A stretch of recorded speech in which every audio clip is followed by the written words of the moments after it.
Baie welkom terug in 'n omtuinroete. Nou kyk, vandag het ons hier saam met Baruch gekuier. En ek wil vir julle sê, dit was die heerlikste kuier wat jy moontlik kan dink. Nie net as gevolg van die koffie en die heerlike eetgoed nie. Om saam met hierdie man te kuier is fenomenaal. En al 10 jaar die voorreg gehad om daai kuier te doen saam met hom. Kom ons gaan wys julle wat het gebeur.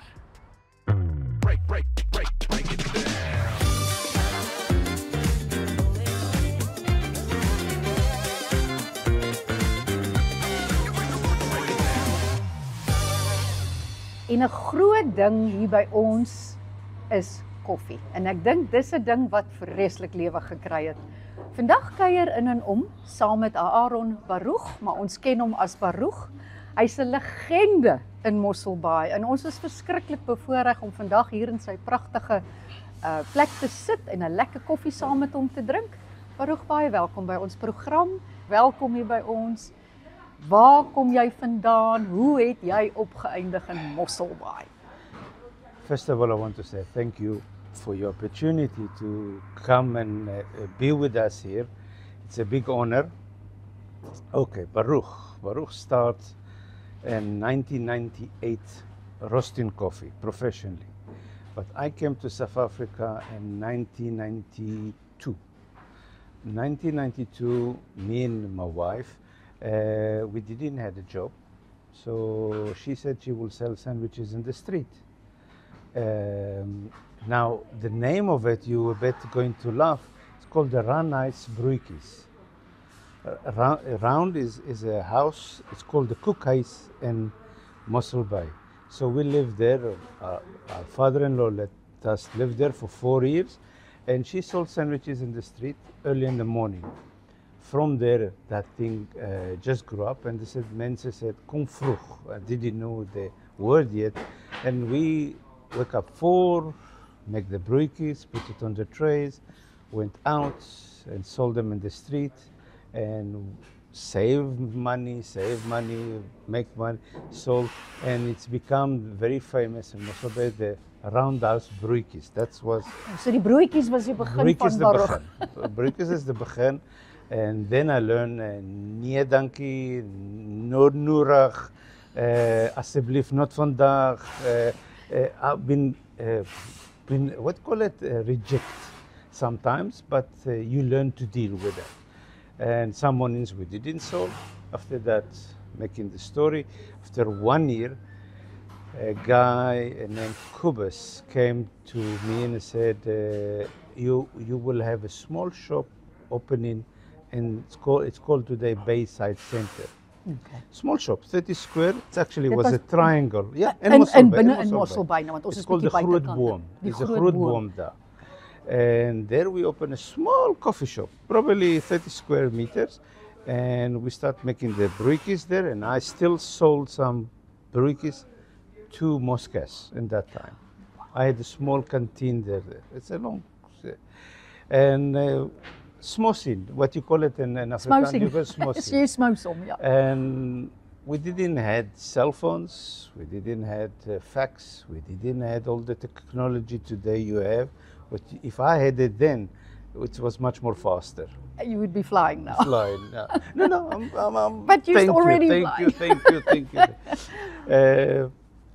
Basically, the landlord came after, I can't remember the day, I think so it was 1996, and he want to break the facilities to make it bigger and make, like you had in Cape Town, the Red Shed, small shops. So he managed to Little do franchise that. kind of thing. Yes, and we built the coffee shop much bigger in that time. And in that time, 1996, 1998, was no good coffee in the Garden Route. Okay. Because I'm Israeli, born in Israel in 1965. And we grew up on a black coffee, you call it mud coffee. Strong, good, delicious coffee. And we look around, and I look to Pletterg Bay was in that time San Francisco coffee. And shame that guy passed away, and I took learned from him a little bit, but and I was saying, okay, I'm going to roast my own coffee in my shop, to my shop, just a little bit. And that time was a guy named Brian, and I called first to John Lear. It was Gourmet Coffee in Cape Town. Okay. Now he is my father of introduced me to this empire, we call it. World. Yes. And he said to me, no, John give me Brian, and Brian built me a roaster, look like a petrol pump. Okay. It's a glass, and the coffee actually jumping inside. That time, that called air bed fluid roaster. Yes, I say it right. Air bed roaster, and we roast 1 kilo at a time. So I roasted to my specification and start making coffee. So you were a trailblazer in Mossel Bay with our coffee habits. That's awesome news. Yes, and the funny is, and when you bring something new to Mossel Bay, like espresso machine, and they said, wow, it's baie mooi pragtig microwave you brought. So, so you learn a lot. It's like, it's a microwave. Coffee in the microwave. Small espresso machine. And said, oh, that's and mooi. even that was pretty new in those days, in that days, and it was opportunities, and the opportunities, it was big. And that time I make calculations. It was 8 tons of coffee was coming to garden route. Wow. So you started quite a so it's coming from outside. So I said, if I take only 10%, I'll be happy. That's how I start the roaster. What year did you actually come to the bigger building? Because it sounds like you still all... Was that your last shop before you moved here? 2000, we sold the restaurant. Oh, okay. It's become a restaurant. So it became big then. It did grow. 120 seats. From fish to whatever you do, we done everything in that place. Familiar with this, and by 2000 we sold it, and the guys didn't want the roaster ahead, so we went to the plot, and a guy young, I can't work what I do, and I start roasting in the garage. I get a phone calls. Luckily we received the first brick. It was the first cell phone. It was I remember they were massive. First brick.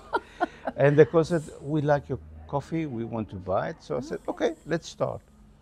And on the plot, we built a Zozo house, or we call it a nice wood house. And there was the first roastery been established. That was at home, the first before you actually got it. It was a small holding. It was from there in 2006. My luck had changed, not for the good. We separated, and I went to a small shop there in Voorby. Again, the same thing. It was small, and that was 2006. So already starting roasting professionally, getting one roaster after another. It's called drum roasting.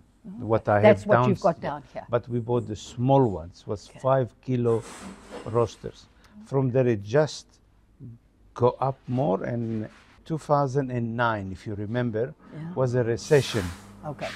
Was a bad recession, and I decided I want to grow in the bad time. Now, when it's a bad time, it's a good time you to grow. Absolutely. When it's a good time, you fuss. That's it. It's mean you look at the opportunities.